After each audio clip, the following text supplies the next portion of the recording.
Welcome to our channel. Today we how to install Blender for motion tracking before compositing, complete guide step by step clearly. To install Blender for motion tracking, begin by opening your preferred web browser. Navigate to the official Blender website at www.blender.org.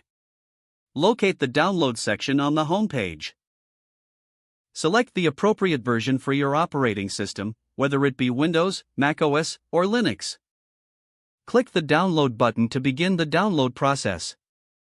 Once the download is complete, find the installer file in your Downloads folder. For Windows users, double-click the .exe file to launch the installer. Follow the on-screen prompts to proceed with the installation. Choose the installation location or use the default settings if preferred. Click on the Install button to initiate the installation. For macOS users, open the .dmg file. Drag the Blender icon into the Applications folder to install it. For Linux users, follow the provided instructions to extract the downloaded package and run the executable. After installation, locate Blender on your computer.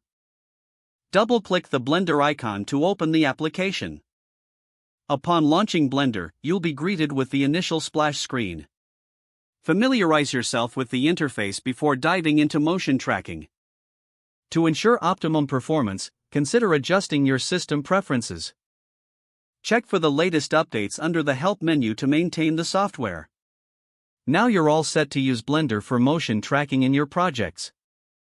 Explore the functionality and features to enhance your compositing skills. Enjoy creating dynamic and engaging visual content using Blender. If the page does not load, refresh the browser or try again in a private or incognito window. Make sure you are using the correct email address, then retype it carefully to avoid small typos. If your password is not accepted, use the reset option and create a new strong password you can remember. Check your spam folder for verification or security emails, then complete any requested confirmation steps. Enable two-factor authentication if available to improve account security and reduce unauthorized access risk. After signing in, review your profile details so your contact information and settings are accurate and current. Don't forget to like this video and subscribe to our channel for more step-by-step tech guides.